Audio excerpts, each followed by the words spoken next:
Car నడిపింది మా అబ్బాయే sir. కానీ కంప్లైంట్లో ఉన్నట్టు తాగి నడపలేదు. ఆ కుర్రాడే సైకిల్తో రాంగ్ రూట్లో వచ్చి కారు కింద పడి చచ్చిపోయాడు. కేసు అయితే కెరీర్ దెబ్బతింటుంది. కాస్త మీరే ఏదైనా. 4 లక్షలు అవుతుంది. నాకు నచ్చని సంబంధం చేసుకోమంటే ఏదో ఒక నదిలో దూకి చచ్చిపోతానని చెప్పాను కదా. నోరు మీవే ఏంటా మాటలు? ఏ నదిలో దూకుతావు? ఏ నదిలో చూసే ఇసుక లారీలు తప్ప వాటర్ లేదు. అలా సీర సింపడం మానేసి ఒక్కసారి పెళ్లి కొడుకుని చూసి ఆ తర్వాత నీ డెసిషన్ చెప్పొచ్చు కదా. కూరలో కరివేపాకు లాగా ప్రతి దాంట్లోకి మీరెందుకండి వెళ్తారు? కరివేపాకు లేకుండా ఈ రోజులో కూరలు ఎవరు వండుతున్నారు? తినేటప్పుడు తీసి అవతల పారేస్తారు. అవతల పెళ్లివారు వచ్చి కూర్చుంటే ఏంటి ఇక్కడ మీటింగ్ పెట్టారు? పదండి పదండి. హలో, చెప్పు కరపడి. నన్ను చూడటానికి పెళ్లి వాళ్ళు వచ్చారు. అబ్బాయిది ఎవరు? రాజమండ్రి. గోదావరి ఒడ్డు, సుభిక్షమైన స్థలం. అవును, పుష్కరాలు కూడా జరుగుతుంటాయి కదా, నువ్వెప్పుడైనా వెళ్ళావా? నేను సీరియస్ గా మాట్లాడుతున్నాను. తాంబూలాలు మార్చుకునే టైం చెప్పు, నేను వచ్చి గొడవ పెట్టుకుంటాను. అంత త్వరగా ఎలా రాగలరు? కిటికీలోంచి చూడు, నీకే అర్థం అవుతుంది.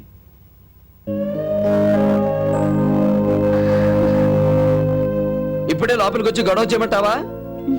అదు, మిమ్మల్ని చూశాక ధైర్యం వచ్చింది.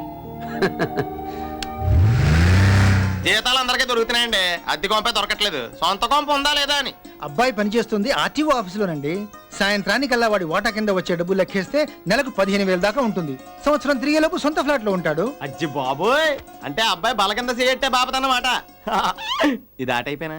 అవునండి, ఇది కూడా అలా కొన్నదే. అదేంటండి బాబు, ఎవరైనా మా అబ్బాయికి ఇంత జీతం వస్తుందని గర్వంగా చెప్పుకుంటారు. మా వాడు డైరెక్ట్ గా లంచాలు తీసుకుంటాడని రొమ్ము విరుచుకు చెప్తారేంటి? అంటే మీ అబ్బాయి అంత డైరెక్ట్ గా లంచాలు తీసుకుంటాడా? తీసుకుంటాడా అని అడుగుతారేంటి నాన్న? నెలకింత వస్తుందని డీటెయిల్ గా చెప్తుంటే. ఇచ్చేవాళ్ళు ఉన్నప్పుడు పుచ్చుకోవడంలో తప్పే ఉందండి. అలాంటివి మా ఇంట్లో మాత్రం కుదరవు. ఫోన్ బయట తీసుకుని ఇంట్లోకి వస్తాలే. అదేంటండి అలా వెళ్ళిపోతుంది? మా అమ్మాయి అంతేనండి, లంచం తీసుకునేవాడిని గాడిదని చూసినట్టు చూస్తుంది. మీ టైం బాగుండి లోపలికి వెళ్ళిపోయింది.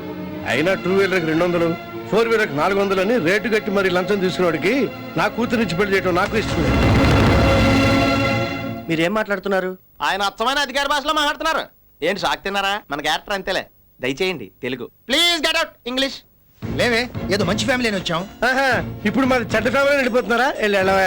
అదేంటండి అలా పంపించేస్తున్నారు? అప్పుడాలు వీడియోలు కావాలని అడిగి పంపుదామా? ఏంటి? వాళ్ళు వెళ్ళిపోయారు. ఏమైంది? సంబంధం నచ్చలేదు. ఎందుకని? పెళ్లి కొడుకు లంచం తీసుకుంటాడు.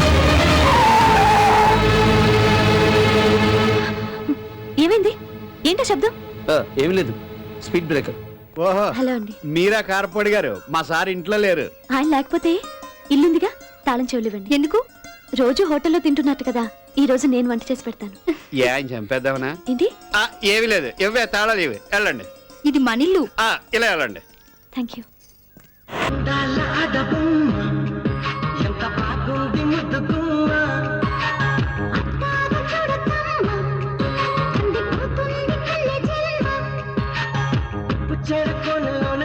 చిక్కుకుంది రక్షించు నన్ను చప్పునా.